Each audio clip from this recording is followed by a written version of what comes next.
this is Suma Rauji of Cakes and More, and this is the video series Baking for Beginners. Now, if you ask me for a really simple, easy but impressive frosting for a cake, I will say ganache. It sounds fancy, but it really isn't. It's just a mixture of some chocolate and some cream, and you have the most versatile thing and the most easy thing you could use. It could be just frosted. You could just pour it onto cakes, or make it of a thinner consistency and dip your cupcakes into it, or even pipe the ganache. So it's really versatile and really delicious. And so we are going to be making some ganache now. For this we need some cream. I'm using some 25% fat cream. I'm using Amul. You could also use cream with higher fat percentage, about 35 to 40%. You could use heavy cream. Heavy cream actually makes your ganache more stable, but since this is what we get here, I'm going to be using this cream here. And then we have some dark chocolate which I've chopped up really fine. You could use a food processor to chop it really fine so that it melts fast.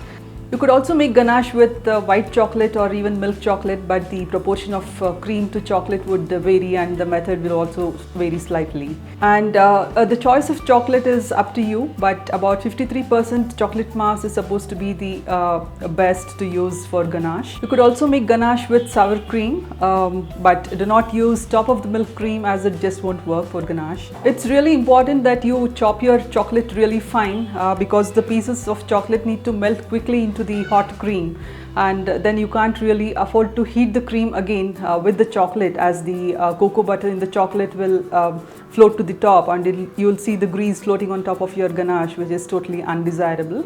So please do chop it up as fine as you can.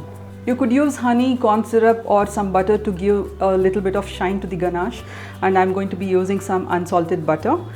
You could also flavor the ganache with coffee or vanilla or brandy or any other spices like lavender, cinnamon, anything you wish to have in your ganache. Now the thickness of the ganache depends on the proportion of chocolate to the cream, and the classic ganache has equal weights of chocolate and cream, and I'm going to be using a little more of chocolate as compared to the cream. You could experiment and find out what you like best. And so now we are going to be heating the cream. And add the butter too, and be sure to heat the cream on low heat, because you do not want the cream to burn. We just want to heat the cream to be hot enough so that it can just melt the chocolate. You do not want it to start boiling, because then it may start splitting at that time.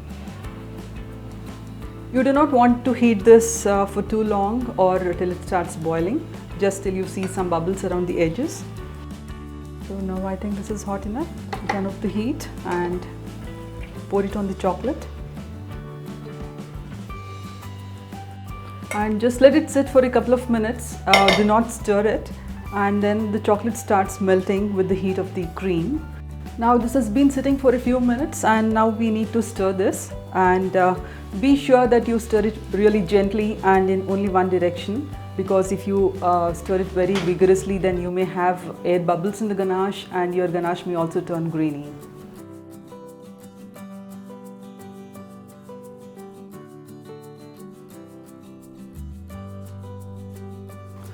Even if you do think that there are a few bits of chocolate here and there, unmelted pieces of chocolate, it's better to just leave it as it is and then strain it to get rid of those chocolate pieces, rather than stirring this vigorously in order to melt the chocolate, and you do not want to have a grainy ganache. And now we'll strain this ganache. We need to use a really fine mesh strainer here.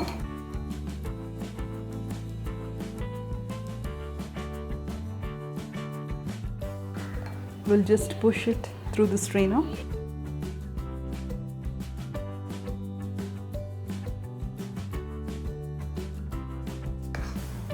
And here is your ganache all ready to use.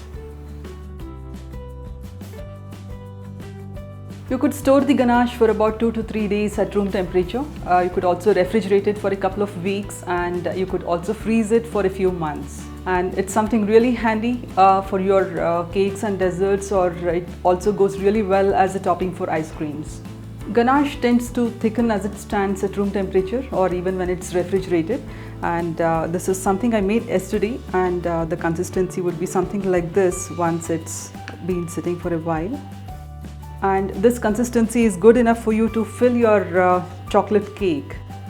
Ganache, which is thick like this, can be used to fill pies and tarts, and also make some truffles when you refrigerate it for long enough. And when ganache is of pouring consistency, you could use it to frost your cakes. And then you could also whip your ganache to make it light and airy. That's really good too. Please do try it as soon as you can, and you will be making this again and again. You could eat it as is also, of course, and if you have anything left over, you could use it to frost your cake. Simple as it sounds, you may run into problems sometime making ganache, and you may not always have to discard the ganache, but you may not be able to use it for a professional cake either. And it may also happen that you are out of chocolate at the last minute and you can't do anything else.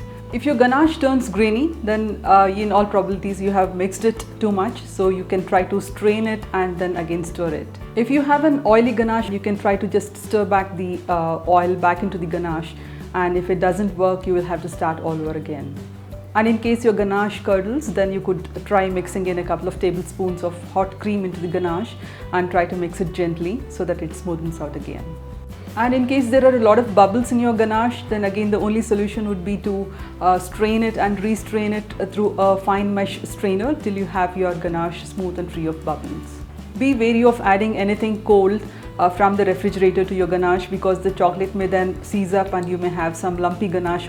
So in case it does happen, then you could try heating it over some simmering water, and if it doesn't work, then maybe you could just add it in some hot milk or something and then make a drink out of it, but you don't really need to throw it away. Thank you for watching this video. I hope you'll try out ganache one of these days, and please do let me know how you liked it. Please do leave your comments and suggestions for me. Please share this video if you liked it, and also please subscribe if you haven't yet. There's lots more coming up on Cakes and More.